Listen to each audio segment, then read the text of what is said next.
Happy, what is today? Tuesday, the 11th. Happy Tuesday, the 11th, everyone. Hope you're doing well. Welcome back I hope you're enjoying the webcast series. Today is actually coaching.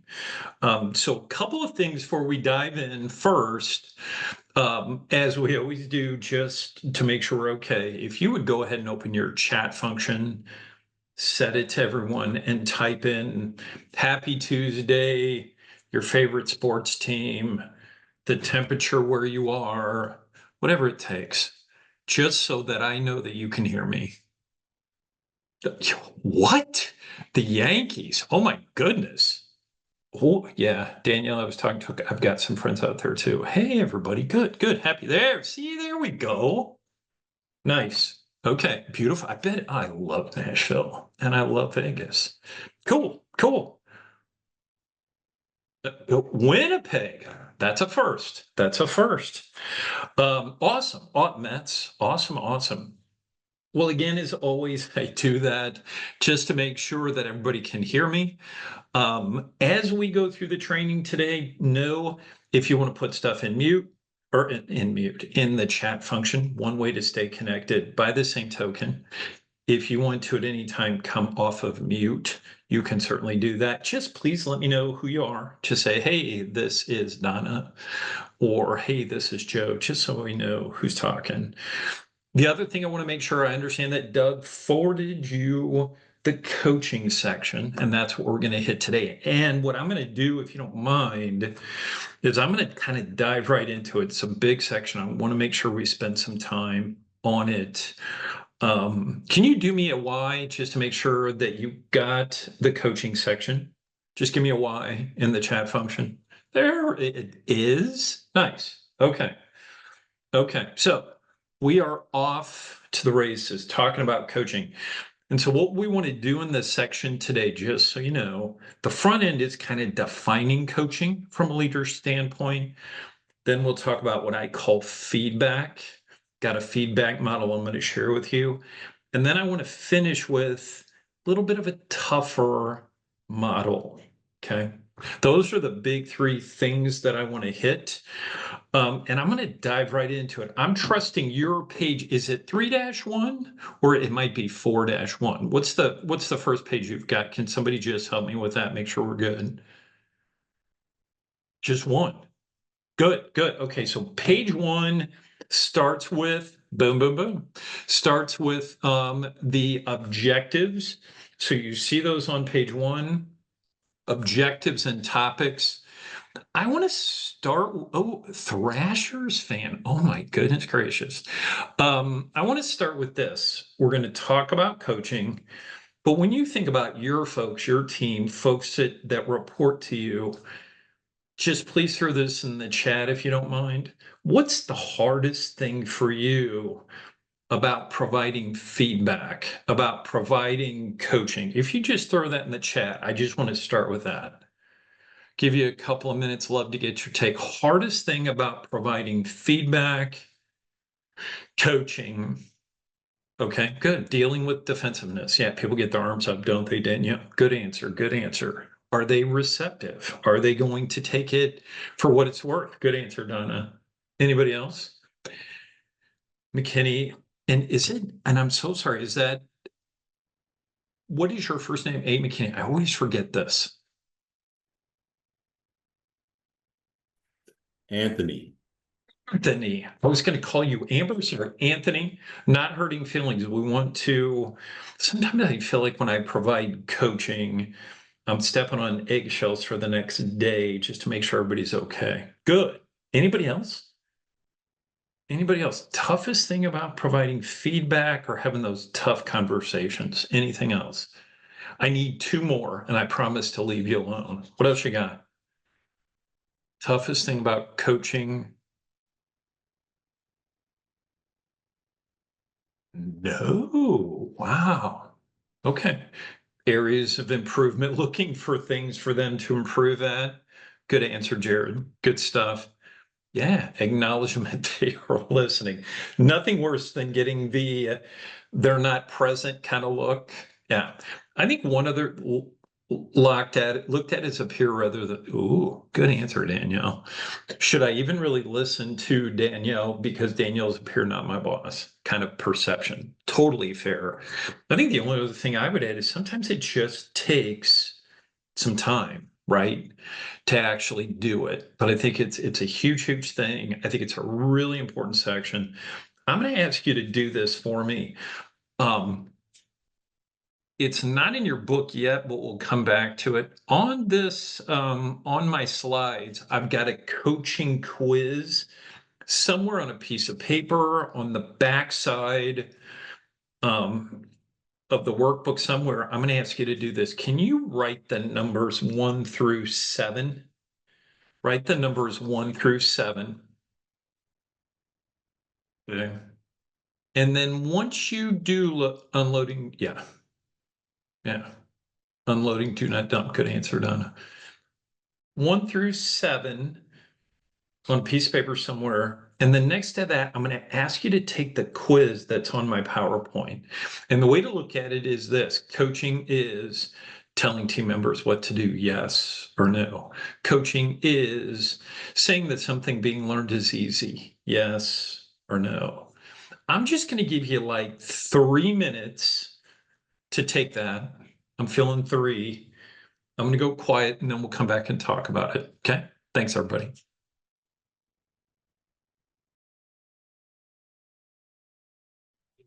Pretty close. Giving it just a couple more seconds and we are gold. Okay. So had you take the quiz 1 to 7, took each of those and said, coaching is, for example, number 1, telling team members what to do, yes or no. Here's what I'm going to ask you to do in the chat function.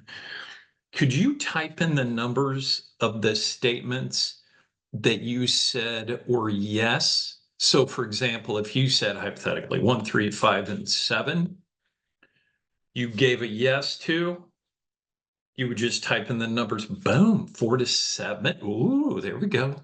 1, 5, 6, and 7. We pretty much got agreement on 5, 6, and 7 for sure. Good. Anybody? 1, 5, pretty consistent. Pretty consistent. Okay. Good. Good. Thanks, Carlos. Good. Okay. All right. All right. I think the fuzzy ones seem to be 4 and 1. Okay. Good. Thanks for the participation. Do me a favor if you would go to page 2. If you go to page 2 in the book, you should have a T-chart. Yes. The T-chart says top left coaching is, top right coaching is not. Okay. I'm going to ask you to do this. We're going to debrief this quiz. And if you don't mind, if you want to put the answers on the top of page 2, I'm going to go upside down. I'm going to start with number 7. Coaching is ongoing. And most of you said yes, and I totally agree. So somewhere to the left in the T-chart, so below coaching is, can you just put ongoing? As long as you have somebody reporting to you, as long as you have influence from a work standpoint, you have the ability to coach. And so I would definitely put that as a yes. Okay. Number 6, coaching is appropriate for all levels and abilities. I'm surprised most of you put yes for that. Like everybody. Like everybody.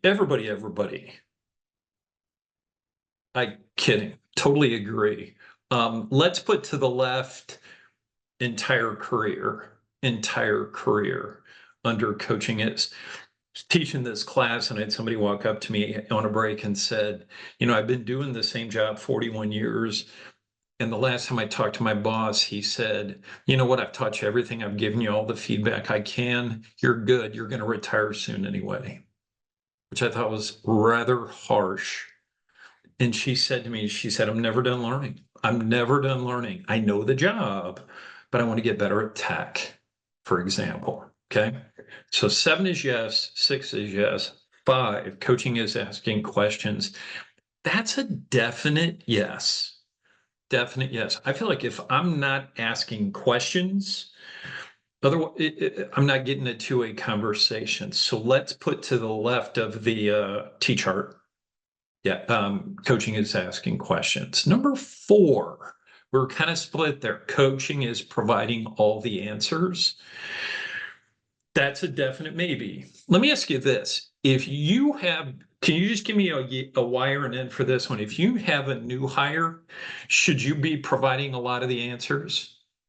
If you have a new hire, should you be providing all the answers? Maybe not all, but quite a few. So I think it totally depends, right? If they're a little bit newer, it might be a little bit more yesful. Ron said, I know what Ron's thinking. Ron is, because I'm telepathic. Ron is thinking yes, but they need to be able to think for themselves a little bit too, right? Why don't you do this? Can we put answers, maybe put it right across the line? Maybe, I think over time that grows where we're giving them less answers because we want them to fish for themselves. How about that? Okay. Very gray for number 4. That's the best answer I got. Number 3, coaching is a one-time event. I think 100% of you said no. Let's do this. We already said 7 was ongoing. Can we do this instead of saying it's not a one-time event? Can we put timely? Not only is depends on experience, absolutely true. Now, I think for 3, where I'm getting at is if the only time people receive coaching and feedback is at their annual reviews, it's not enough. It needs to happen often, and it needs to have as soon after the event that you're coaching for happens. How about that? So to the left under coaching is, let's just put timely. How about that? Hopefully we're okay with that. Don't hurt me. That's number 3. Okay. Number 2, coaching is saying that something being learned is easy. I tend to not like that one either. I tend to not like that one either. I guess it, to me, too, depends on tone. If I say, hey, listen, Joe, I'm confident you can make that happen, that might be okay. But if I say, you know what, Joe, everybody I've ever met in my entire life can do that, I don't know what's wrong with you. That's a problem. So maybe for that one we put something like coaching is not sarcastic. Maybe to the left we put coaching is encouraging. How about that? Something like that. Okay, that's number 2. Number 1, coaching is telling team members what to do. Let me ask you this. If I change number 1 to coaching is pursuing results for my team, can you type in a yes if you'd be okay with that or a no if you wouldn't? Coaching is pursuing results. Mostly yes. Mostly yes. I don't see any no's. I'm looking for a no. I don't see it. I purposely leave 1 as telling team members what to do because sometimes that comes off a little bit harsh. By the same token, right, we're all about results. We're about pursuing results for our team, pursuing results for our company. So under coaching is maybe we put pursuing results. Hopefully that's okay. Okay, everybody good? So that's the top of page 2. Go to the bottom of page 2. Bottom of 2, I've got a definition for coaching, but it's a fill-in. Okay, it's a fill-in. Says coaching is the ongoing day-to-day dialogue, guidance, and feedback between a supervisor and an individual employee intended to help that person develop or improve a skill. So the first fill-in is a skill. Second one is change a behavior. Third, or improve his or her performance results. So the 3 fill-ins are skill, behavior, results. Okay. Skill, behavior, results. Now, I do have a problem with this definition. It says guidance and feedback between a supervisor and an individual employee. Let me ask you this. Can a peer coach a peer? I need a Y or an N for that one. Can a senior peer or a seasoned peer coach a less seasoned peer? You okay with that? Yeah, yeah. So maybe to the left or the right of that definition right? Peer-to-peer. Peer-to-peer can be coached. I agree with that. Okay. So just something to keep in mind. It's not that the supervisor or the lead or the manager or whoever that is has to do all the coaching. A peer can coach a peer. Okay. That's the first thing. Second thing, remember I said the fill-in was skill, behavior, and results. Can you do me a favor? At the bottom of page 2, I'm going to have you rewrite those 3 words: skill, behavior, and results. You've got, I think, a picture at the bottom of page 2. So somewhere to the left, to the right. So you've got some room. I want to give you definitions for each of those 3: skill, behavior, results. So let's talk about what each of those are: skill, behavior, results. Next to skill, can you write this as a definition? Job description or skills acquired? Job description next to skills, right? Job description or skills acquired. So what I mean by that is, if I'm coaching a skill, it's something that they had coming in, or it's some skill they've learned since they've had that role. Okay, that's skill. Skills is job description or skills acquired on the job or through a class. That's number 1. Number 2 was behaviors. Next to behaviors, can you write attitude defined? Attitude defined next to behaviors. And so what I mean by that is it's not enough to say, Joe or Margaret, you've got a terrible attitude, or Joe or Margaret, you've got a great attitude. I need to be more specific. Okay. So let me ask you a question. If you wouldn't mind throw this in the chat function. You're thinking of somebody that reports to you and you say, wow, Joe or Margaret, you've got a bad attitude. What could that be? What could that be? If you were going to specifically define it, what might it be? Let me give you an example. One might be gossip. Jared's got unwilling to change. Good. Perfect. Anybody else? Gossip. Unwilling to change. Poor body language. Sean says negative about people, about the company.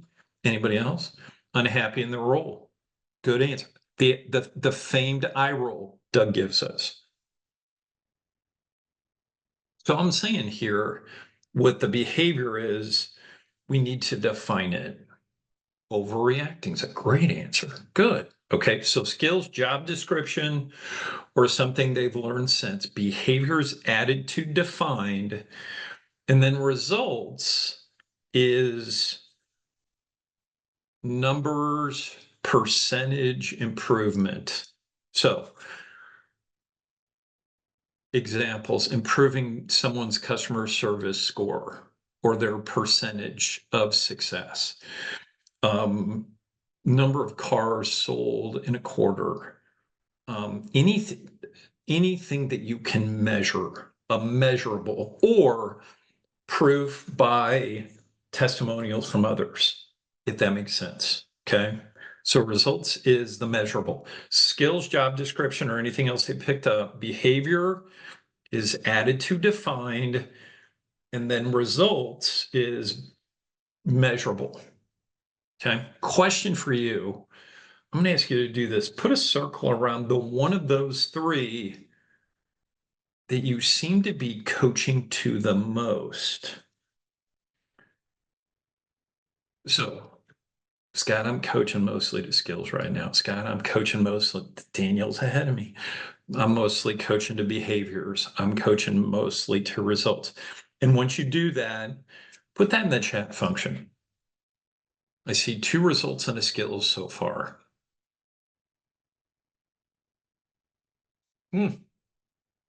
Anthony's got a behaviors for me.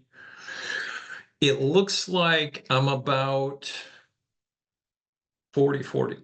40, 40, 20, 40 skills, 40 results, 20 behavior. Okay. Just something to think about. The other thing is it could be more than one. The other thing to consider, they are related. They're related by blood. If folks don't have the skills, it's going to be tough to produce the results.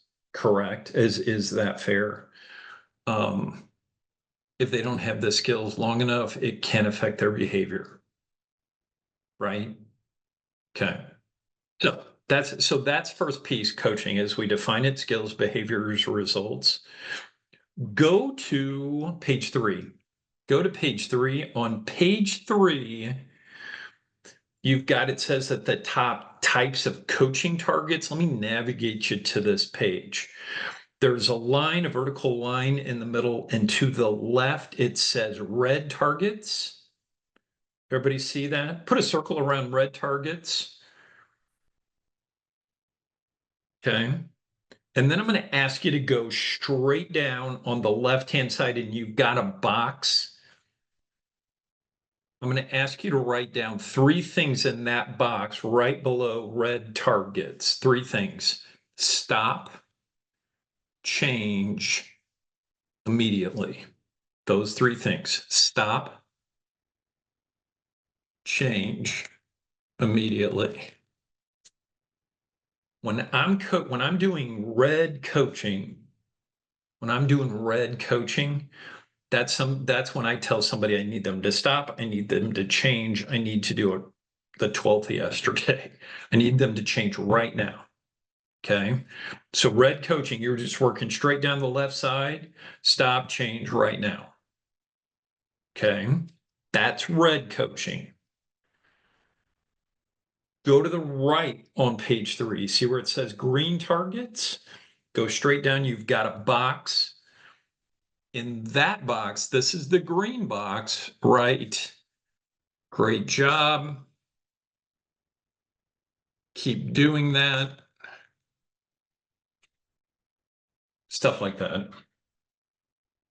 Okay. So what I'm saying is when I do green targets, great job, Joe. Great job, Anthony. Keep doing that. That's amazing. That's exactly what we're looking for.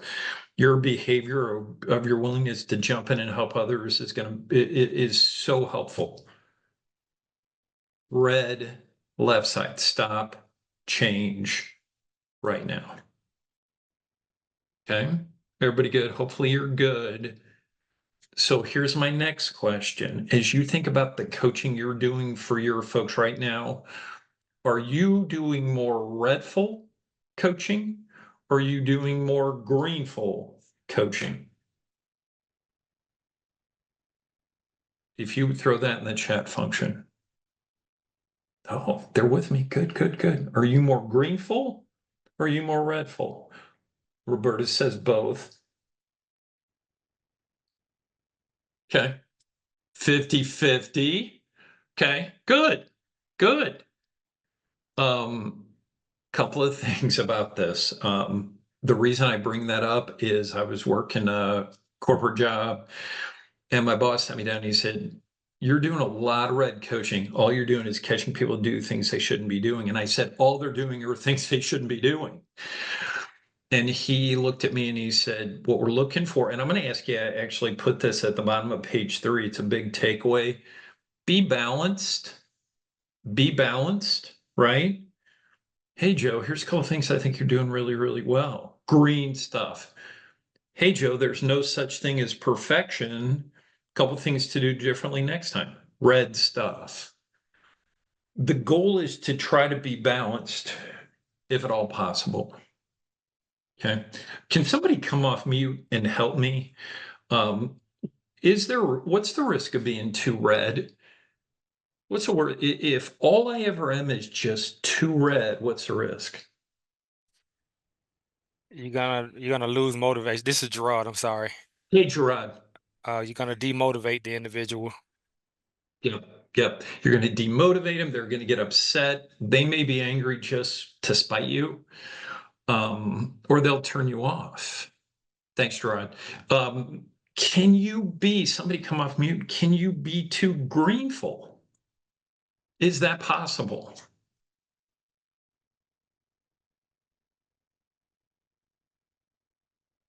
Can you be too greenful? Ooh, what do you think?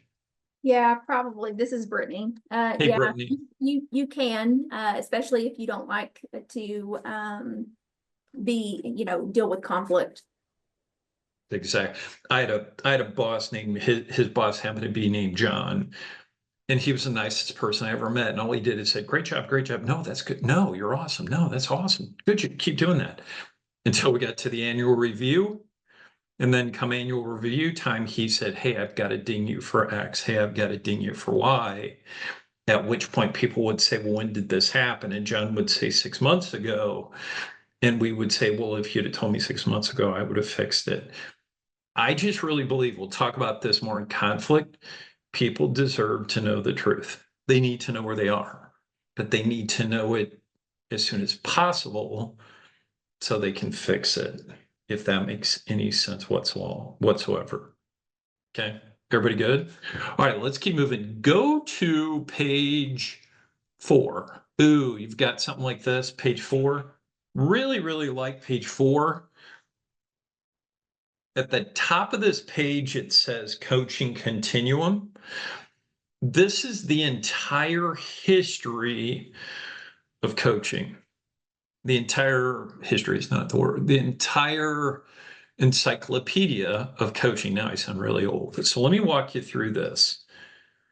The further to the left you go on the arrow, the more informal the coaching is.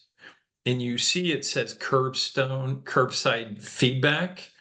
So the further to the left you get, the more informal. And then right below that on page 4, you see the box that says informal coaching. It says as needed, observed, often done in public, behavior instruction based, sometimes documented. Below the box, I've got a couple to add on page 4. Below the informal box, can you add this for me? Less than 10 minutes. Less than 10 minutes. Green and red. So balanced. Typically, when I'm looking for informal feedback, it's quick. Okay. It's quick, but it's also, I try to be balanced. Okay. Hopefully that makes sense. That's on the left-hand side.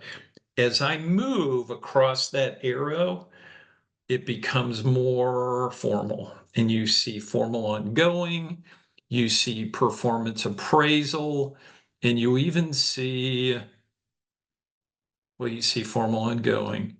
To the very right of that arrow, where there's a little bit of white space, can you write this for me? Challenging discussion. Challenging discussion. Performance appraisals can be fun, but that's rarely what I hear. They can be tough conversations. But sometimes we need to sit down with folks too, right? And have a challenging discussion. Okay. Now, below to the right, there's a box below to the right. It says formal coaching. And it says sequenced ongoing, usually done in private, goal development based, usually documented. Under that box, I've got a couple things to add. More than 15 minutes, typically. Maybe that may be right on the line, but typically it's a little bit longer.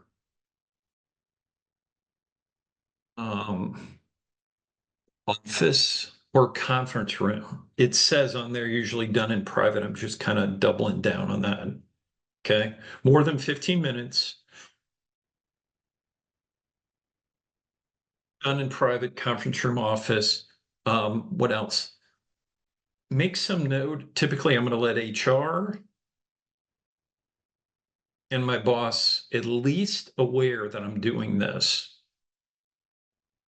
So I say to Donna, Donna's my boss. Hey, Donna, just need to let you know I'm going to have a conversation with Joe today, and it's a little bit of a more serious conversation. Hey, Margaret from HR, I just want to, you know what I'm saying? That way, if nothing else, they're aware. They may have some tips for me. They may have some tips for me. Okay. So everybody kind of understand this is the entire world of coaching. I'm going to ask you to do this for me on page 4 on that continuum. Can you put an X where where most of your coaching is landing right now? So what I'm saying is on that arrow at the top, Brittany is saying hypothetically most of it's informal, and so there's an X somewhere to the left. It's a little bit of both. It's in the middle. It's mostly to the right. Just put an X. Just put an X somewhere. Give you a second to think about that. Okay. Okay. So can you do this for me in the chat function? If it was, give me an L, an M, or an R. L is mostly to the left, Scott, on here, informal. M is kind of right in the middle. Right is I'm doing more formal stuff. What do you got? Seeing a lot of lower middle. I'm seeing a lot of lower middle. Good. Good. Anybody else? I don't see any rights. Okay. You know, I think that's the right call. I think low, left, I shouldn't say low, left, middle, right. You kind of start there, and then from time to time, you may have to do the stuff on the right. Okay. Everybody kind of understand this? I also think that the stuff on the left are building blocks. The more I can provide curbside feedback, the more I can provide curbstone coaching, I think the better off I'm going to be. Okay. So hopefully that gives you a big picture continuum. Okay. So let's keep moving. We're doing awesome. Go to page 5. On page 5, I'm trusting that you've got something that looks like this. Can somebody just give me a Y so I know I'm on the right page, page 5? Good, good. Okay. At the bottom of this page, there's a lot of words, but at the bottom of the page, you see it says employee readiness skill, employee motivation, will. I'm going to ask you to do this for me. Bottom of page 5. Can you write this for me at the bottom? Skill equals can, will equals want. Skill equals can, will equals want. I don't know how many of you have ever heard of the term will versus skill. Will versus skill. So the idea with will versus skill is the will means they really want to do the job. They don't particularly have the ability or the skill, but they really, really want to do the job. They have a desire, a passion. They want to do the job. Will equals want. Okay. Skill equals can. They have the ability, they have the knowledge, they have experience. Doesn't mean they want to, but they can do it. Okay. Will is want, skill is can. So I'm looking for a new hire, and I go to Evan Poe. And Evan's my recruiter. And Evan says to me, Scott, I have good news and I have bad news. I have 2 lists for you. I have 2 lists for you. The first list is a list of candidates, and they have the skill. They can do the job. They've got the experience. They've proven it. But I don't know if any of them really want to do the job. I don't know if any of them really want to do it. So they have skill, but no will. I have a second list. The second list is a list of folks that really, really want to do the job.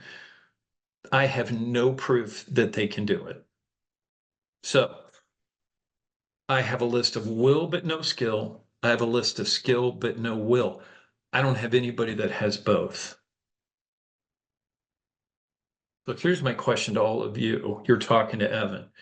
If you could have just skill or just will, which would you take? If you could have just skill or just will, which would you take? Wow. I have 100% will so far. Yeah. And somebody come off of mute. Why? Why would you take will over skill? Why? This is Why would you take? this is Anthony. Skill can be learned. Yeah. Yeah. Yeah. Yeah. I find that thanks, Anthony, will, but you can't always get their skill where it needs to be. I've had this issue. Well, as long as they have the background to learn the skills. I was teaching this class to a group of engineers, and they said, we would sure like to say will, but they do need the skill. Engineering is tough. I mean, if I was trying to hire somebody that built planes and they had no skill, I'm not going to get in the, you know what I'm saying? I'm not going to get in the air in that plane, so to speak. But overall, it's will. Within reason, I think it's will. To Anthony's point, they can learn the skill. We can coach them up over time. Hypothetically, we can get there. There is some caveats to Evan's point and also to Danielle's point, which is totally fair. Okay. So with that in mind, on page 5, go to page 6. On page 6, you've got something that looks like this. You've got a cross on or an X on page 6. Here's what you'll notice. Let me navigate you to page 6. I'm going to start with the axis that's going left to right, and it's low to high. The further to the right I go, it's low to high, and it says readiness on the axis, but then to the right it says, on yours it says skills and ability. Can you circle the word skill for me? Circle the word skill for me. So what I'm saying on this is the further to the right I go, the more skills they have. Okay, let me take a step back. Top of page 6, your title is Formulating General Coaching Strategies. Above that, can you write this for me? My team, my team, my team. So what this is going to become is a picture of your team. Okay, so now I'm back to where I want to be. Think about your whole team. The further to the right I go, the more skilled they are. Okay, the vertical axis, it says on yours, it says employee motivation. The further up you go, the more employee motivation. Somewhere on that axis, the vertical one, can you write the word will for me? Can you write the word will for me? So here's what I'm saying. The further up I go, the more willed they are. The further to the right I go, the more skilled they are. Okay. Now, with that in mind, you now have 4 different quadrants. Look at the top left on page 6. Top left. The top left, kind of follow with me. They are top left. They are highly willed. They really want to do the job, but they can't do the job right now. Who is that? If we were going to define the top left, who is that? If you want to put it in chat or come off mute, who is that top left? They really want to, but they've got the will, but they don't have the skill yet. Who is that? Who is that? Absolutely. Top left, can you write the word new hire? Write the word new hire. I've got new, but I like new hire better. Yep. Yep. Sorry, new hire, new team member. Yes. Under that new, how long, can you write this in the top left? How long in your world is a new hire a new hire? How long is a new? 2 days, 3 months, 6 months, 4 years? How long is a new hire?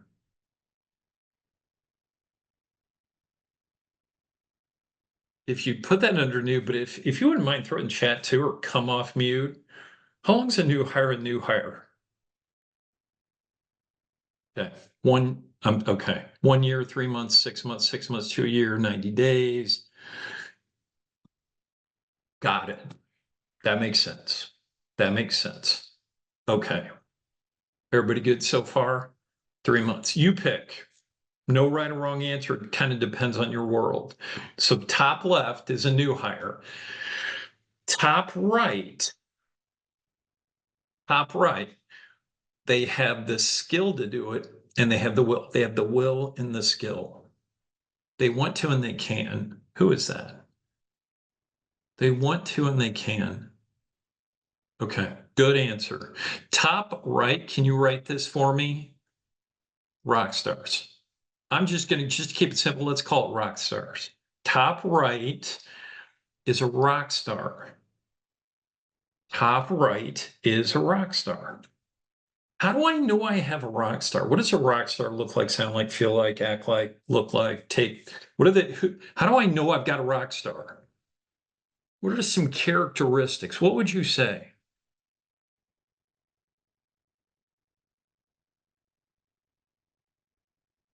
Okay, let's get a few of these down. Share experience, self-motivated, productive. Anything else? Resourceful, high energy. Good. They achieve, they're positive, confidence in their abilities. Good. Let's get some of those down if you don't mind in that top right. So you had some great ones.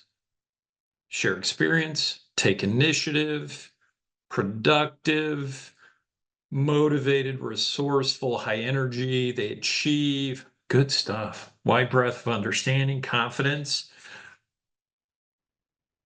Everybody okay? Second question. What do you do with rock stars? If you've got a rock star, what do you do with them? I hate to use the term leverage, but I got nothing else. What do you do with rock stars? How do you leverage rock stars? What do you do with a rock star? Let's get a few. Maybe you have a second column in that top right. Keep them motivated, keep them engaged. Anything else? Challenge them. Yes. Here's a challenge. Promote them, which is so hard because then we lose them. Give them independence, Evan. Good answer. I don't know what to do with that answer, Sean.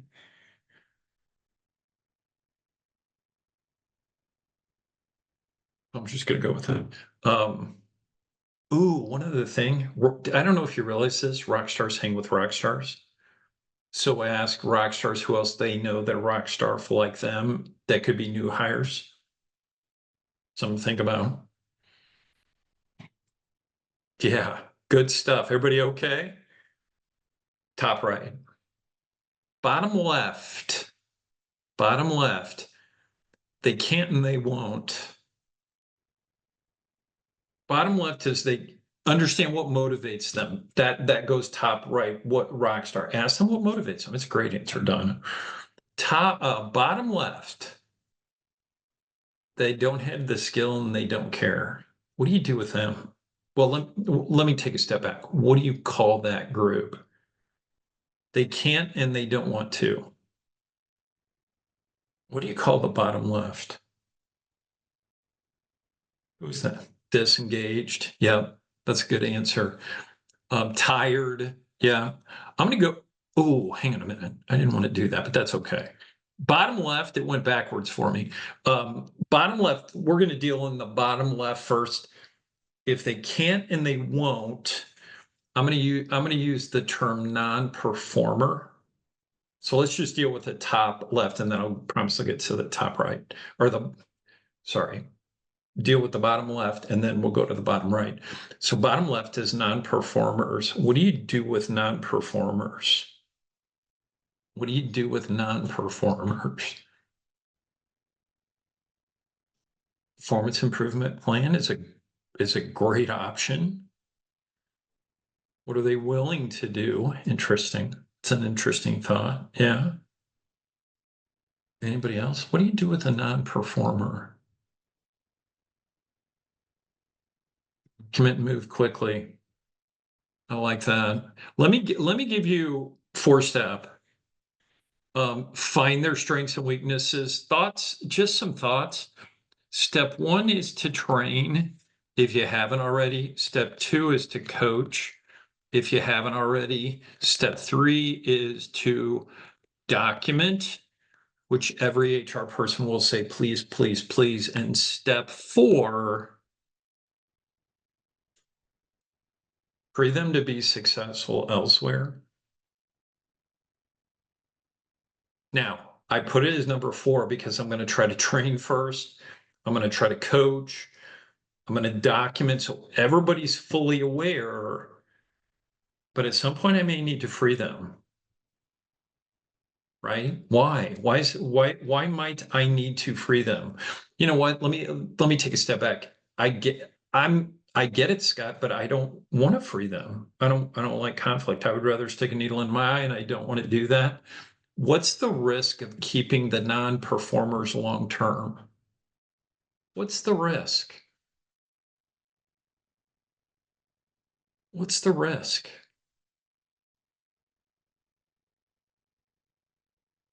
Yep. Creates inefficiencies for the rest of the team. All of a sudden, your team just becomes, we start to accept mediocrity. It can really affect your culture. It sets a low standard. Yep.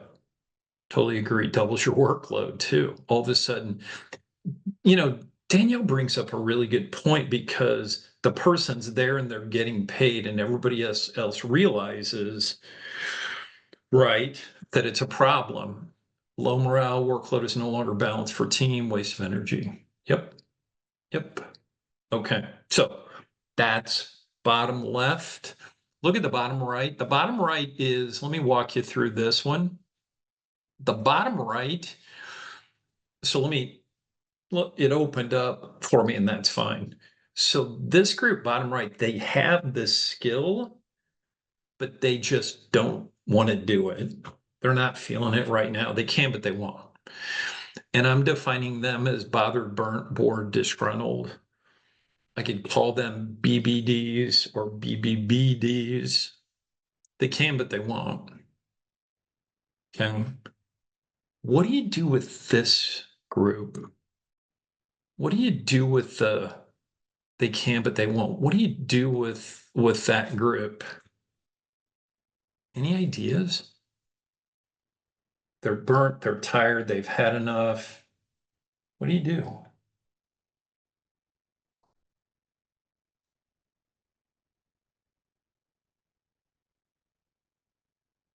You may have to replace them.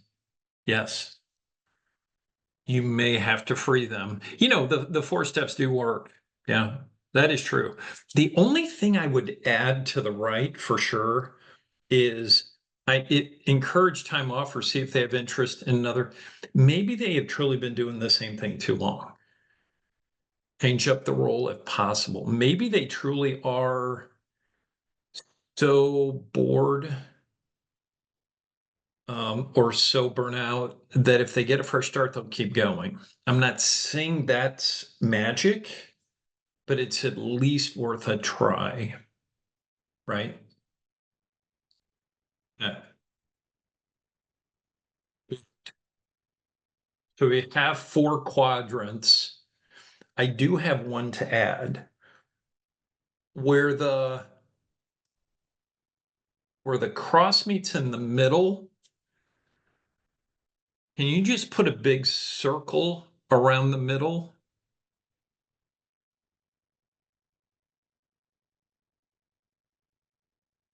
So you're just putting a circle around the middle where the cross meets. Okay. So this is the last group, and this is the group, they're moderately willed and they're moderately skilled. Moderately willed and they're moderately skilled. Who is this group? This is the middle. Again, I've got the cross. I'm putting a circle around the middle of the cross or the X. Who is this group? Who is this? What would you call them? What would their title be hypothetically? Core employee group. Steady Eddie's, average performer. You can use any of those. I call them worker bees. I call them worker bees. Okay. Worker bees. They show up, they do the job, they go home. They don't want extra stuff, they don't want to be a leader, they're just hanging. Or I'm calling them worker bees. Or how do you feel about worker bees? Good, bad, helpful, not helpful? What do you think? The middle group, Roberta says necessary, helpful. Anybody else? Reliable. You know, Evan, that's a really, I hadn't thought about backbone. If you have enough seats in department, great to have.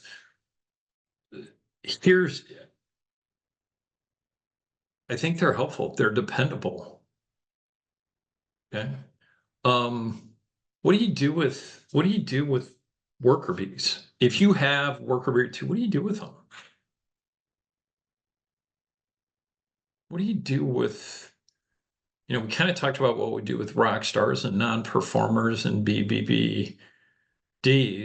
What do you do with worker bees? Any thoughts? Maintain check-ins, open communication, good answer. Push them. Absolutely nothing wrong with that whatsoever. Dread. Here's what I find. This is what I find. With my new hires, I've got one of all 5. With my new hires, I'm trying to train them up, coach them up. With my rock stars, I'm begging them to please not leave, and I'm trying to keep them engaged. My non-performers, I'm working through the process of potentially letting them go. And my BBDF, I'm trying to re-engage them.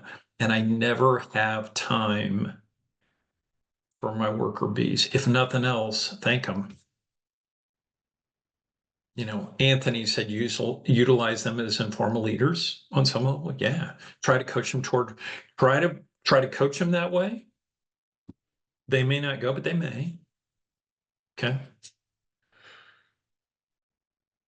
Good.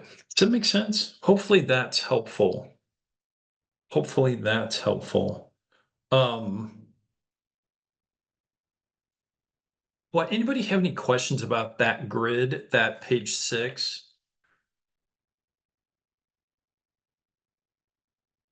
Page 6.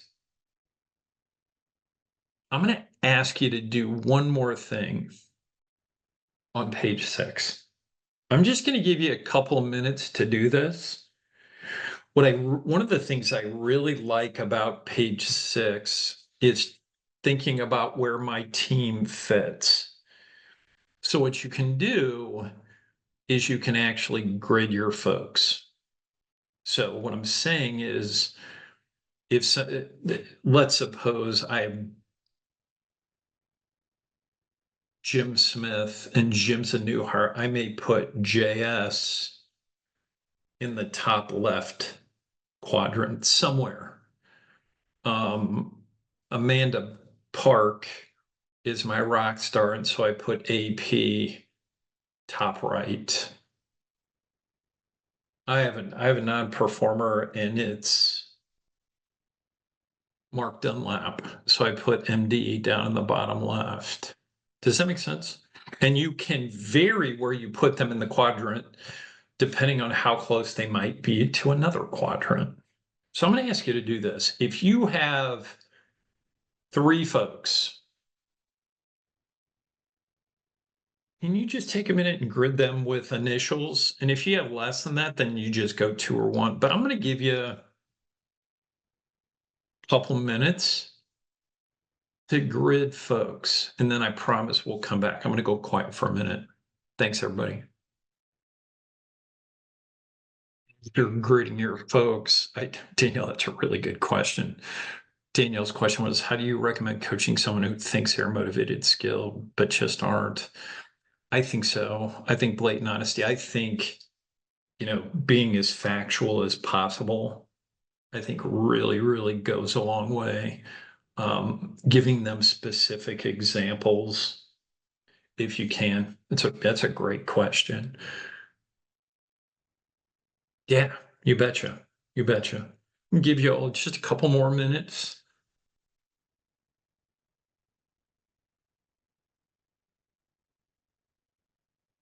Anybody else got a question about I really, really oh shoot. Yeah, we could do that there too. Okay, no worries. Sorry. Okay. Other questions you've got?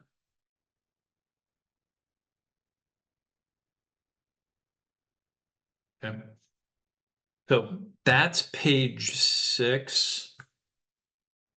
That's page 6. Go to page 7. On page 7, it says coaching strategies activity. Page 7, coaching strategies activity. Hang on a minute. Let me make sure I've got that in there for you. And I do. Yep. So on page 7, let me navigate you to this page. What you'll see is you'll have a number 1, and then you have a space for space readiness, space motivation, and then 6 bullets below. Is that correct? Am I on the right place? On page 7, everybody okay?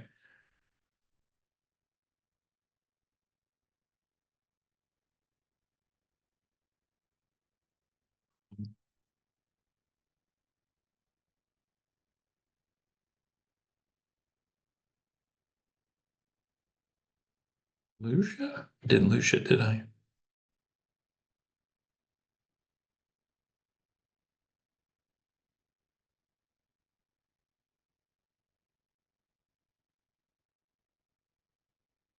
Everybody's still okay. So again, if you would go to page 7, and so you've got, can everybody hear me okay? Number 1, and then you've got 2 blanks, and then you've got 6 bullets below that. Can somebody just say, yeah, I can say, okay, good. I was getting worried there for a minute. Okay, so this is a great page. So here's what I'm going to ask you to do. In the margin to the left of number 1 in the 6 bullets, can you write this for me? Non-performer. Non-performer. So here's what I'm saying.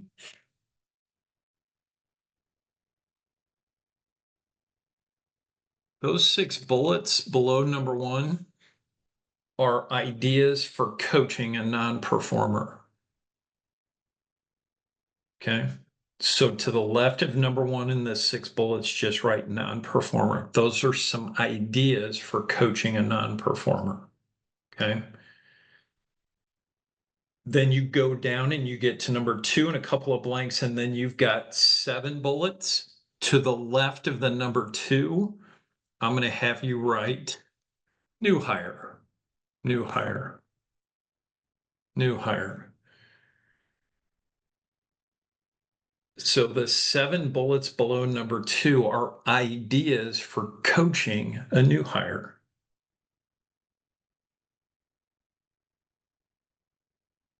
Okay.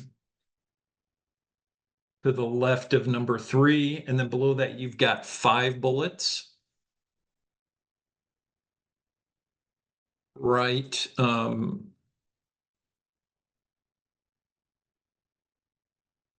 BBBD, or bored, burnt, and disgruntled.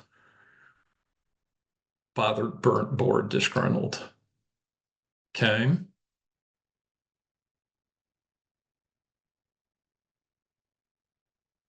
And then to the left of number 4, that leaves the rock star.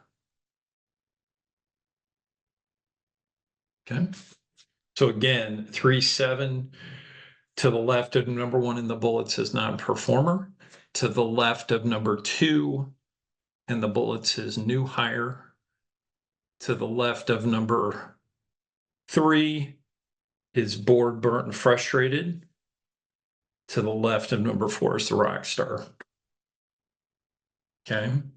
So here's what I'm saying. If you look at page 6, you've got your cross, you've got the different quadrants. Page 7, you've got some ideas for managing or coaching. This is more from a strategy standpoint. Okay. Now, what you'll notice, I've got everything but worker B. Okay. At the bottom of page 7, can you write number 5, worker B? Number 5 and worker B. Let me ask you this.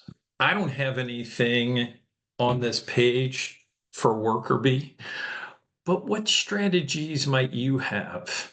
What would you suggest for worker B?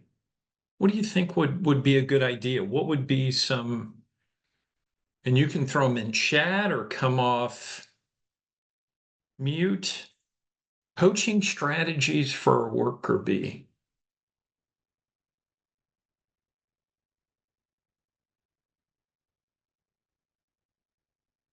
Okay, okay, okay.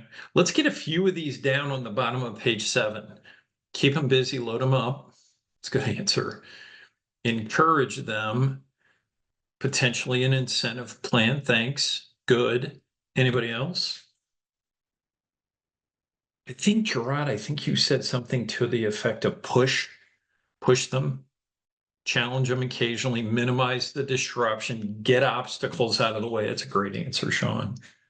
Yeah. Define new goals, Donna says. Put them in a position to advance. Good. Roberta says add new responsibilities to motivate. These are a lot of really, really good ideas. Let me go back through them. These are some things you may want to put at the bottom of page 7. Keep them busy, load them up, encourage them, incentive plan, minimize disruption, define new goals. Whoops. What else? Put them in a position to advance, add new responsibilities to motivate them. It's good stuff. It's good stuff. That's page, bottom of page 7. That's for my worker B. Okay. Okay. All right. That's page 7. Let's go to page 8. Page 8. I like this page 2. Here's, and maybe you just mark page 8 for future. Page 8 is actually a grid if you want to spend a little bit more time gridding your folks. So I know it looks a little bit different than the cross, but if you want to do this, just to make sure you've got this in the top, at the top left corner, maybe you put new hire. Top left corner, you put new hire. Top right, you put worker B.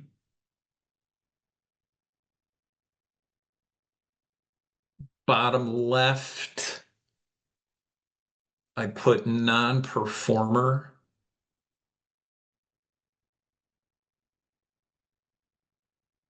Bottom right, I write BBBD, bothered, bored, burnt, disgruntled. Okay. Top left, new hire. Top right is rock star. Bottom left, non-performer.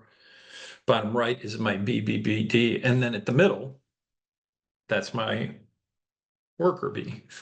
And you can grid your folks here a little bit more formally. We've got an example here of what that might look like. So you did it on 3-6 or on page 6 already. But we've just got another one here for you as well. So I just wanted to point that out to you. So I've got one other question about this. Before we go forward. So you all came into the role either moving up through the company, and I would imagine you were a rock star, and then you became a leader at some point in your career. Maybe that's just now, maybe it's sometime far in the past. Okay. When you were a rock star and you got promoted for the first time in your career as a leader, did you retain your rock star status automatically when you moved into that leadership role, or no? Does that make sense? So you were at some point were not a leader and you were a rock star, and somebody saw you and said, wow, Roberta, wow, Donna, wow, Anthony, I can see you being a leader. And so now you've become a leader at some point in the past. Do you retain that rock star status once you move into leadership? What's your thought on that? Oh, Carlos says yes. New responsibilities have to work back up to it, Danielle says. Here's the thing I want you to think about. I think this is one of the biggest challenges I find with new leaders, especially. You know, the very thing that got you noticed to be a leader might be the thing that you no longer do anymore. Anthony said, depends upon the number of levels promoted. You know, I think about a situation where I was a trainer. I was one of 7 folks. I got promoted to lead that team. So now I had 6 trainers and me, and I was leading them. I was doing a good job, so they promoted me. And one of the things I found early on is I still had clients that wanted me to train. And so I was doing that, and my boss sat me down and he said, I don't want you to train anymore. And I said, what do you mean you don't want me to train anymore? And he said, you're a leader now. I have other things I need you to help build up your trainers, build up your team, annual reviews. And it was a totally different skill set. Okay. So just something to kind of keep in mind there. Maybe the thing that brought you to the role, the skills that brought you to the role are not particularly skills you need to lead. Just something to think about. Okay. Yeah. All right. So that's page 8. Go to page, go to page 9.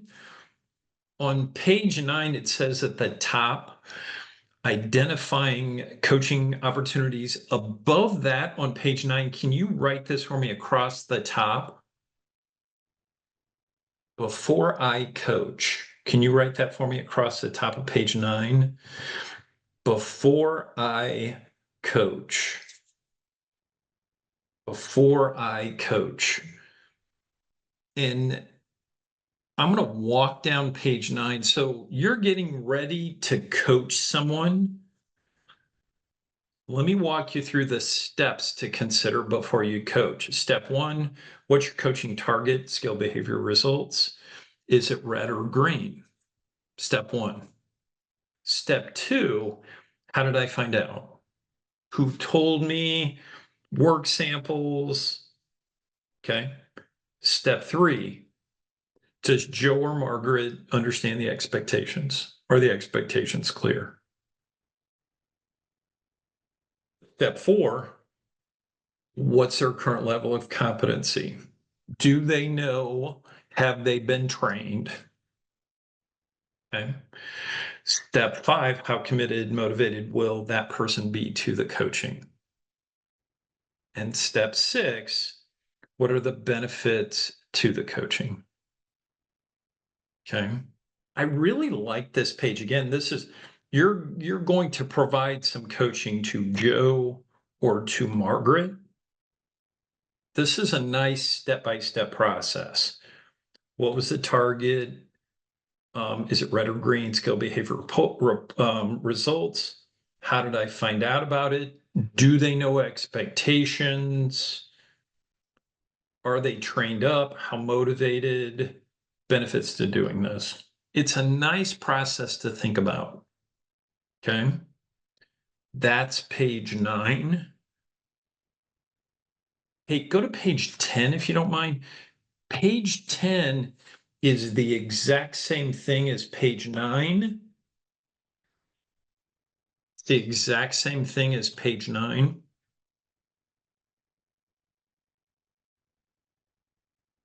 The difference is, as you're moving down from step 1 all the way to step 6, you'll notice there's a line down the middle.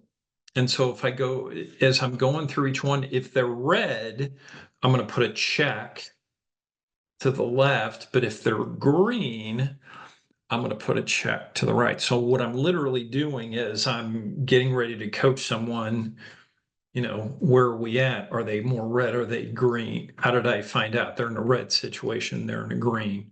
It's just a different document, just a different way to look at it. Okay. I wanted to share with you page 9 and page 10. Okay. Any questions so far? Any challenges so far?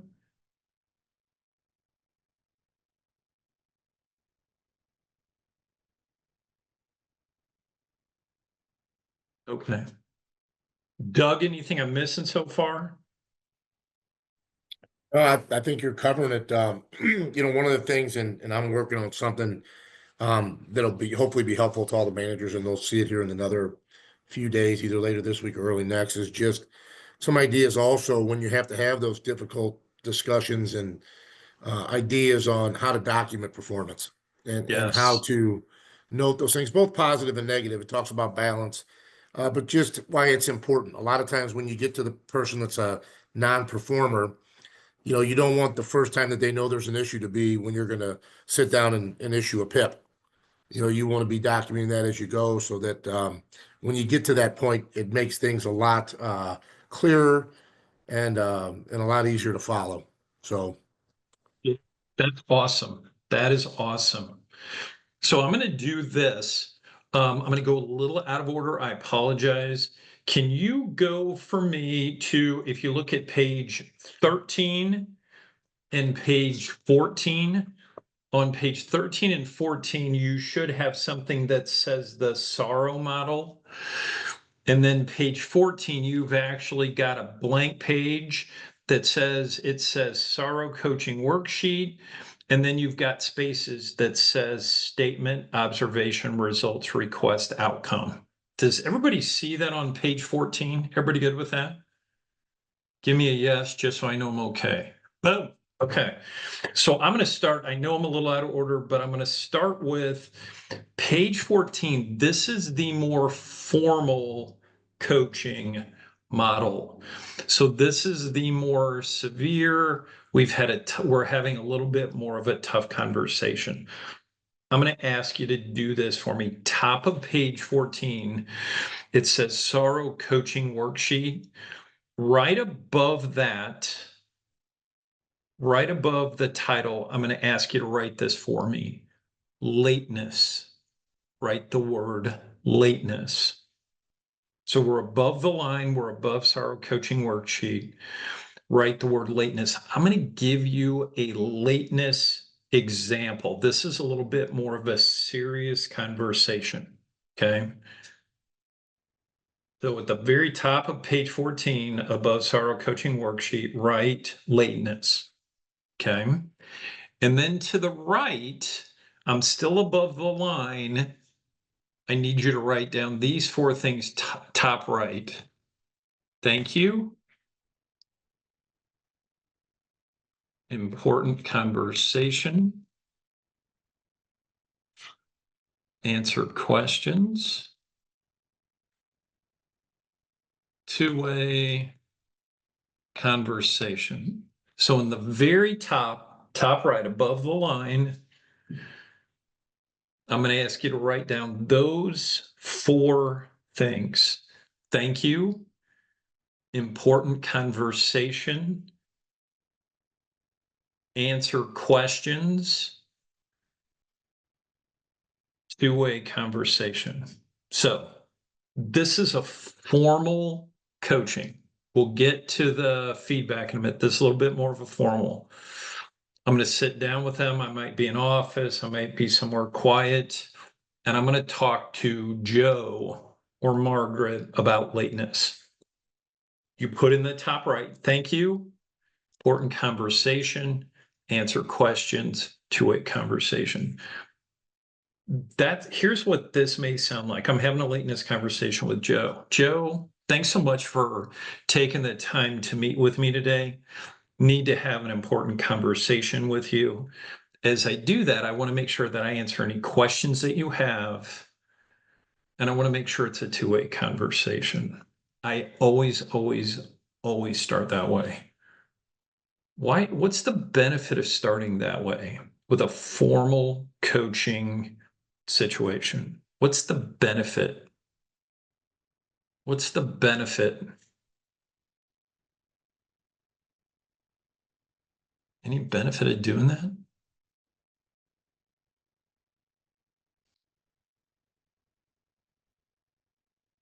Good. They don't feel like they're being attacked, talked with, not talking at. I'm going to hear their perspective. Good stuff. Maybe learn something about the situation. Let seem plain. No, you're listening. All those are true. Not all negative. Yeah. Clear communication, open dialogue.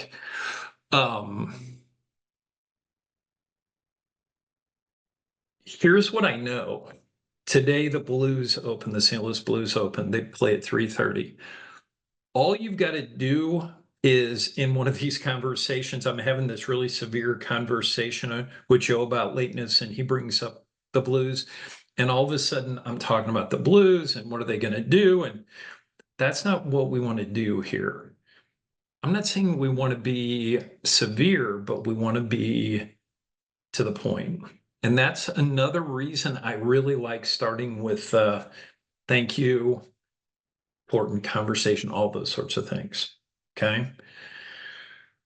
Now we're into, let's get below the line. I'm going to walk through each of the 5 things in the SORROW. We have an acronym for SORROW, which is statement, observation, results, request, outcome. Under statement, I'm going to have you write this down. 2-sentence summary. 2-sentence summary. 2-sentence summary. So in other words, in 2 sentences, I'm going to explain what's going on. So it may sound something like this. Joe, we're meeting today due to lateness. You've been late 3 times in the last 2 weeks. Let me give you a shortened version. Lateness 2 times in the last 3 weeks. It's just an example. Joe, this is going to go under statement. Joe, we're meeting today due to the fact that you've been late. Specifically, you've been late 2 times in the last 3 weeks. Okay. That goes under statement. Why so short? Why just 2 sentences, really 2 bullets? What's the benefit of doing that? What's the benefit of that?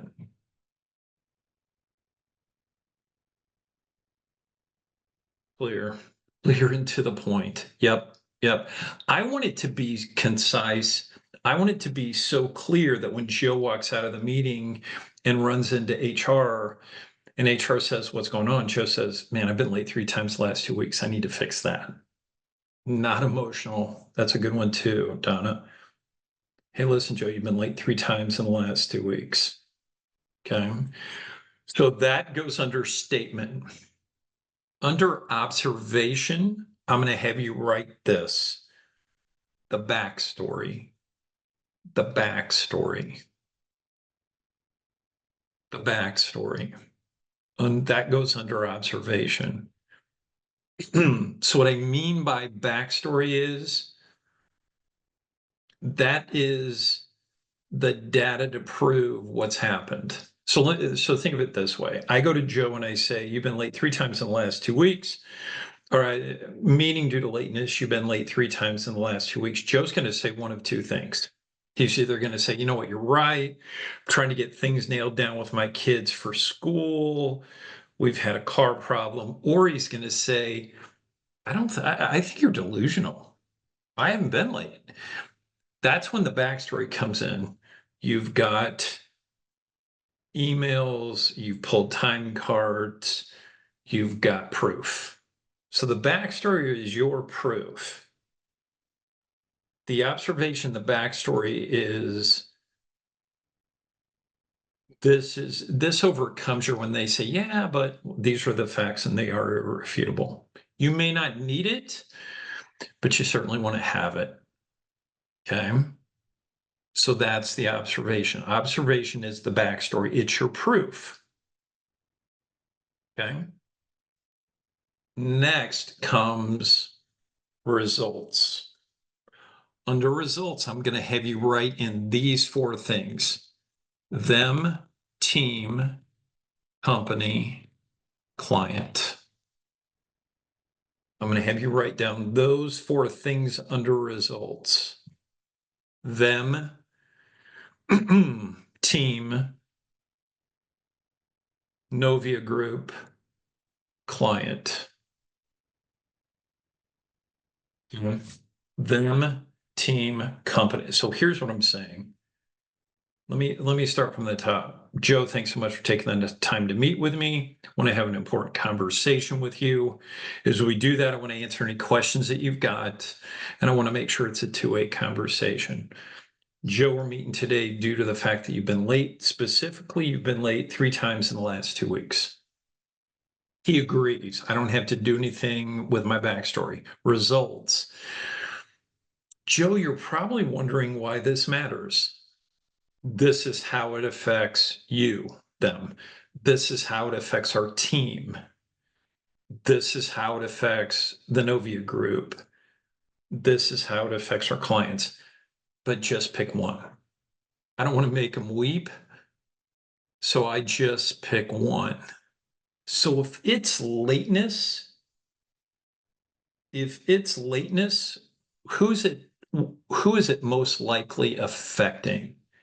If somebody on the team is late all the time, who's it probably affecting? Probably the team. Yeah. Yep. So you might say, you're probably wondering why this matters. It's putting undue strain on the team. We have other folks that are coming in early to offset that lateness.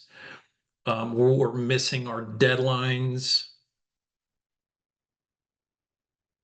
And so now they understand that it's not just them. Okay. Next, so we've done statement, observation, results. Under request, I'm going to have you write this: brainstorm or tell. Brainstorm or tell. So we're at the fix it stage now. Brainstorm or tell. So we can do one of 2 things. We can either say, Joe, how do you think we should fix this? Or we say, Joe, this is how you're going to fix it. So if it's lateness, are we going to brainstorm that? Or are we going to tell them what they need to do? What do you think?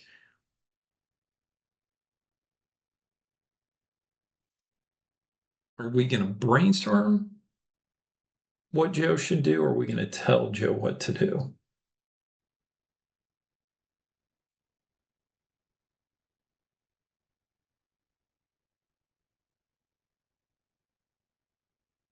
More than likely it's tell. Now, Jennifer says brainstorm. Maybe there's something we need to brainstorm to. Maybe they need to adjust their shift, hypothetically. Likely tell, but I could see brainstorm being an option. But the bottom line is the request phase is the solution phase. And we're going to pick one or the other. Okay.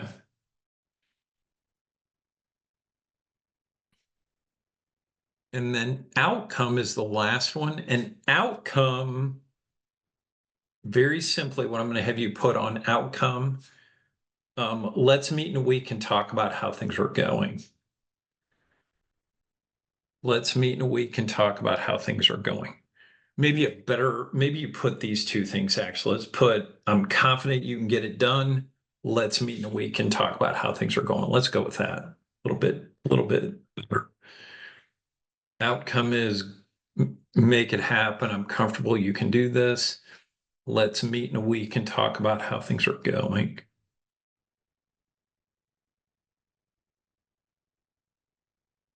Okay.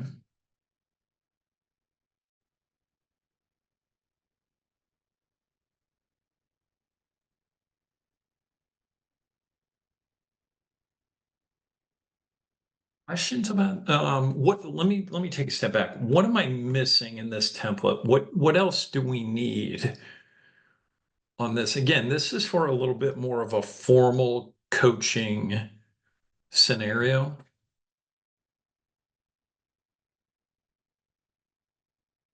What am I missing?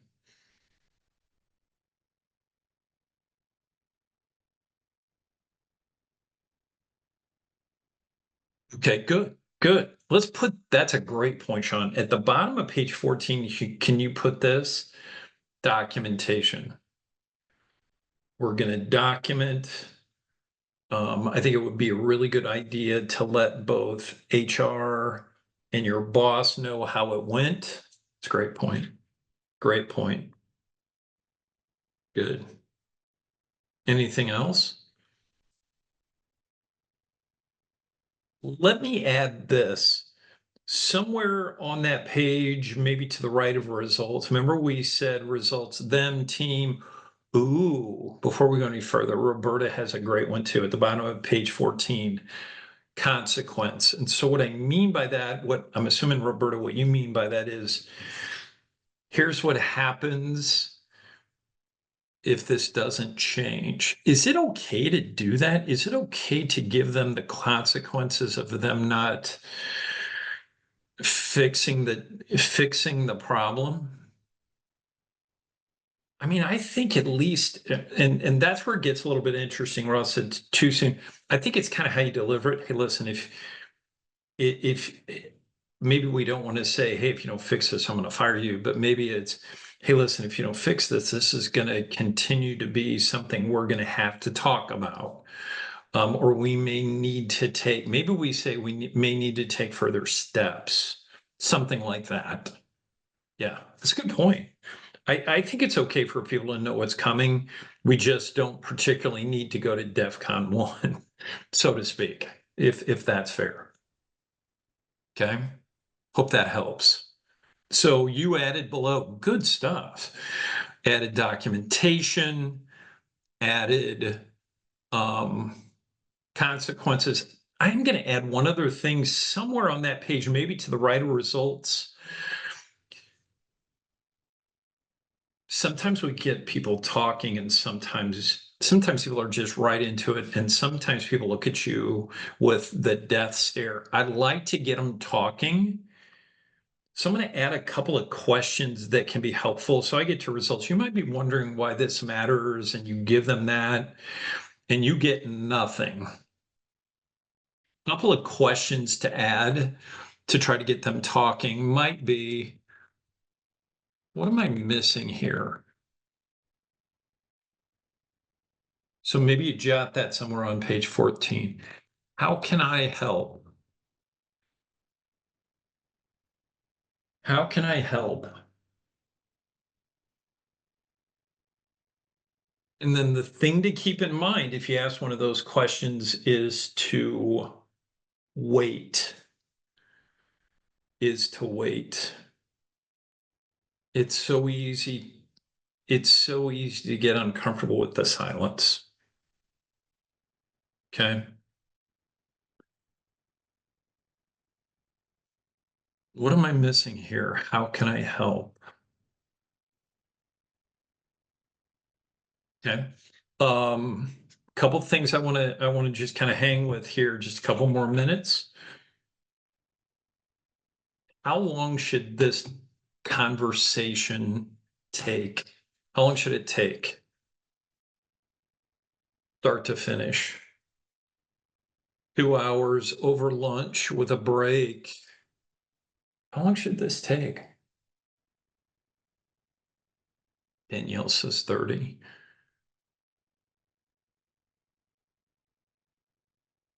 I'm going to go, I mean, it's going to depend, but I'm going to go 15 to 30.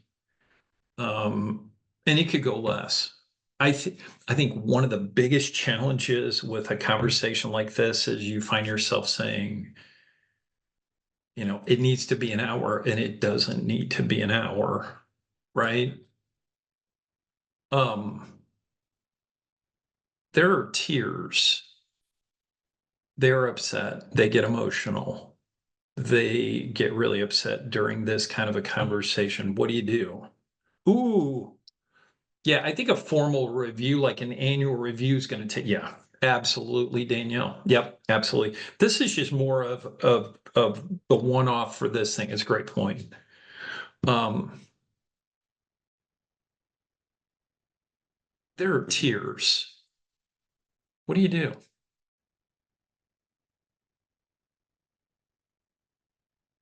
What do you do? Okay.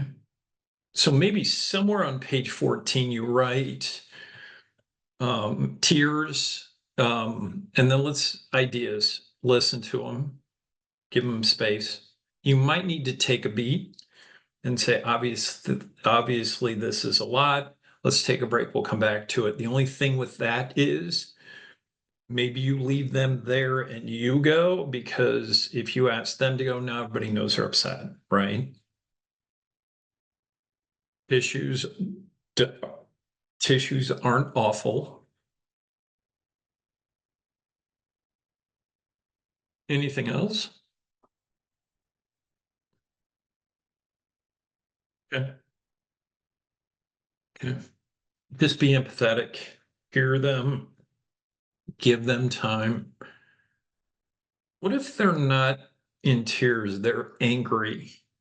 Voice is coming up. You can see in the nonverbals, they're ready to really lose it. What do you do then? They're really, really, really angry. Okay, good. Yeah, Donna, it's a great answer. Ask them if they're comfortable, proceed, open to feedback, stay calm. I think it's fair. Caution them. Hey, listen, there's consequences come up. Hey, let's meet another time. I think Brittany brings up a good point. Stay calm. Lower your tone. Slow down. Calm down. Good. Good. That last one, send them home for the day, meet the next day. Every company has a different approach. I don't have a problem with that as long as you all don't. Sometimes they need to take a break. Good, good, good. One more thing before I leave this, page 14. I lied about Joe. Joe's not late. He's late. He's not hitting his numbers. And he's gossip. Late, not hitting his numbers, and he's a gossip. Is that 3 conversations? Or do we just rip the Band-Aid and make it 1 conversation? What do you think? Danielle says 1.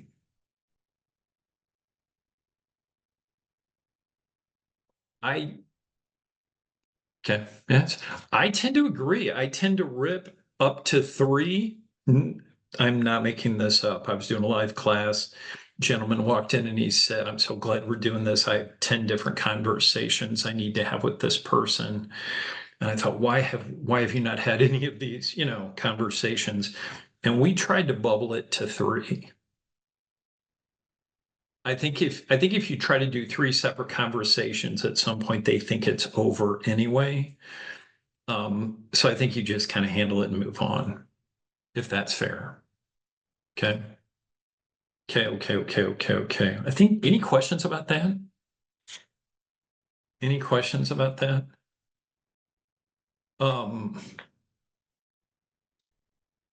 Okay. Can you do me a favor? The last thing I want to show you, there's some information in the handout about informal coaching. I'm going to give you a little bit of a different model. And so what I'm going to ask you to do, can you find a blank page? I think you should be able to, I'm hoping. And I'm going to stop sharing. I'm going to come right back, I promise. Let's do something really quick. Yeah.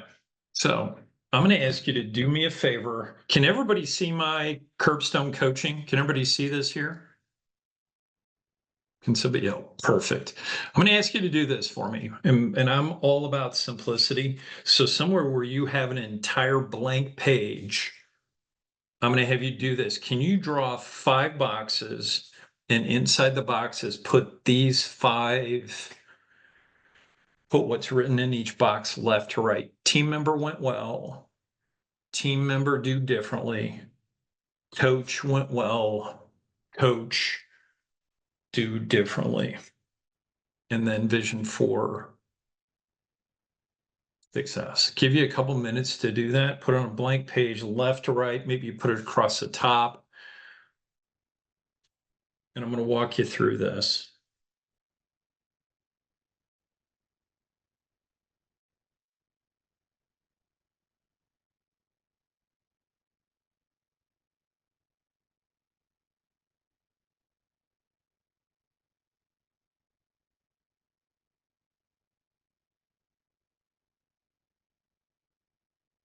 You're just drawing 5 boxes across the top of a page. And in box number 1, you're putting team member went well. Second box, team member do differently. Third box, coach went well. Fourth box, coach do differently. Fifth box, vision for success. Take a couple of minutes and do that. And again, just giving you a little bit more of a, I'm going to call it a simplified version. And once you've got that, once you've got the 5 boxes at the top of that page, wherever you've got it, can you write this down for me? I've got it as curbstone coaching. This is my informal coaching model that I want to share with you.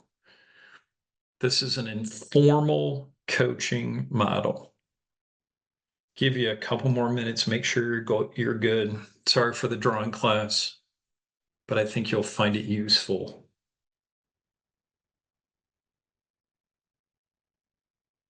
Yeah.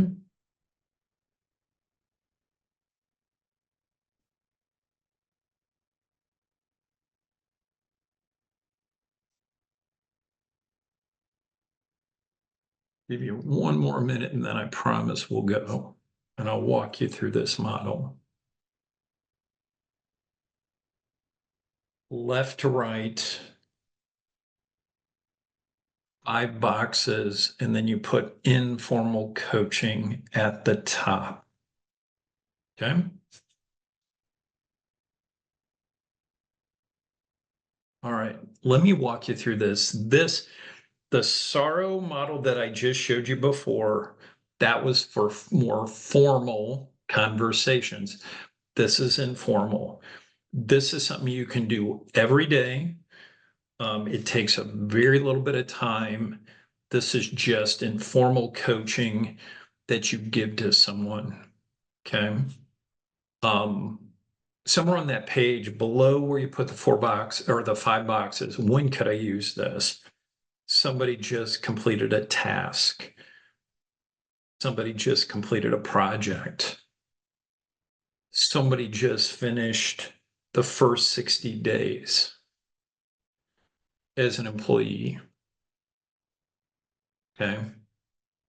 But let's suppose they just finished a task. Let me walk through this for you left to right, where I have team member, that's the person I'm coaching. So in this case, we're going to call them Joe, where it says coach, that's me.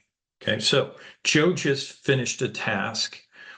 And I grab him as soon afterwards and I say, Joe, when you think about that task, first box, what do you think went well?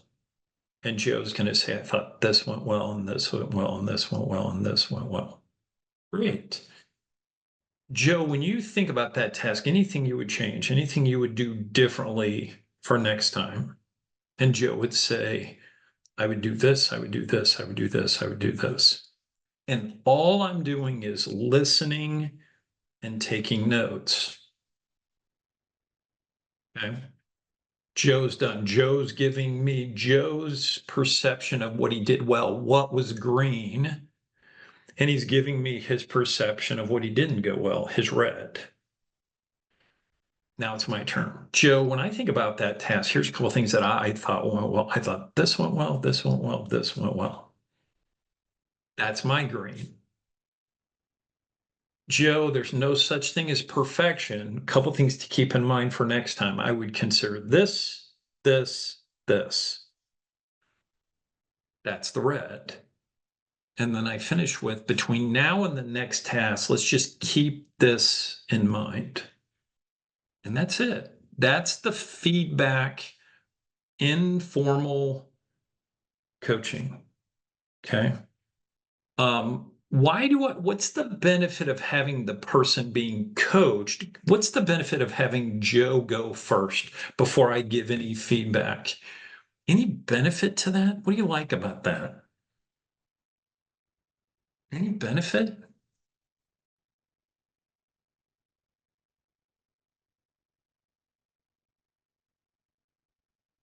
Okay. Gauge how it's being received. What else? What's the benefit of having Joe go first to self-assess? What's the benefit? Good. I learned their perspective. They are engaged. I get a baseline for how they think they're doing. Great point, Jennifer. Yeah, absolutely. It opens up the communication. Yep. Why do I have Joe start with a what went well? What's the benefit of doing that? What's the benefit of doing that? What's the benefit of having Joe start with a what went well?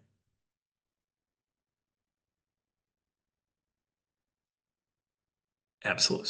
I want to start on a positive. I don't want to start negative. Success and reward. I want to start with they're going to start with a green. I believe in that so much that I've said, so Joe, what do you think's going well? And Joe will say, well, this didn't and this didn't. And I'll say, whoa, whoa, whoa, whoa. What went well? What'd you like? What was really good? And Joe will say, well, I thought this. Yep. So what went well? I have Joe go first. I have Margaret go first. Now, when it's my turn to give feedback, do I have to agree with Joe? Give me a Y or an N. Do I need to agree with Joe? Do I need to agree with Joe's feedback? I don't. Not at all. And I can do that professionally. Well, I agreed with this. Here's some, and that can be in both cases, right? His perception may not be accurate. Now, I just want to share these with you broadly.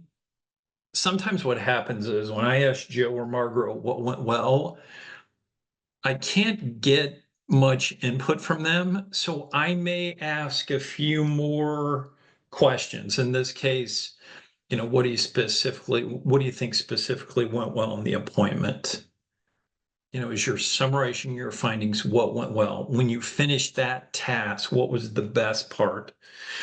And so this is all about other things that went well. I'm just trying to get them to talk. Okay.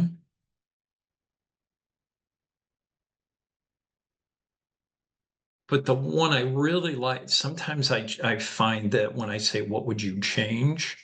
I really struggle with that. And so there is one question I really want you to write down, and it's a two-part question. So I say to Joe or Margaret, well, they give me some thoughts. Joe or Margaret, what do you think you would change for next time? And I get nothing. And I will do this two-part question. First question, it's the third bullet. On a scale of 1 to 10, how do you think it went? On a scale of 1 to 10, 10 being awesome, 1 being terrible. On a scale of 1 to 10, how do you think it went? And I'll get 3, 7, or 8. I rarely get 10. I rarely get 1. Okay. That's the first question. Second question, what would it take to bump it up one more number? So what I'm saying is I say, so Margaret, on a scale of 1 to 10, how do you think it went? Scott, it was a definite 7. What would it take to make it an 8? Because I'm not looking for perfection. I'm looking for incremental growth, usually. Does that make sense?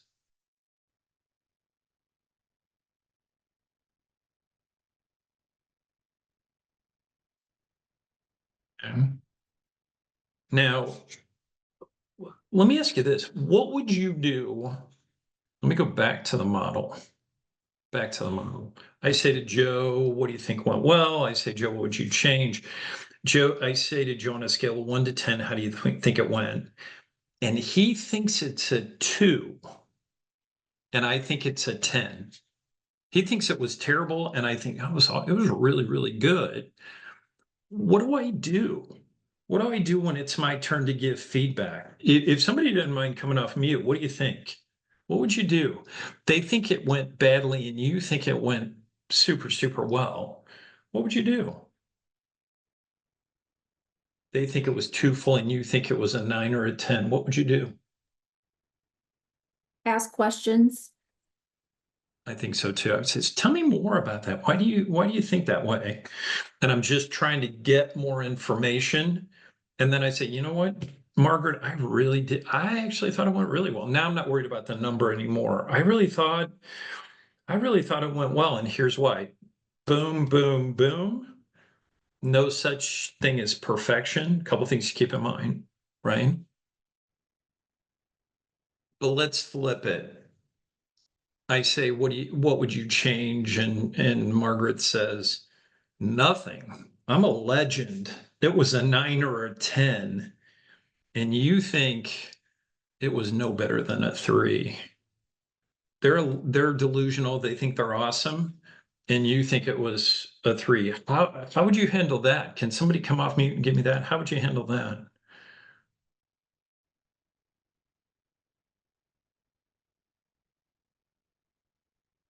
What would you do?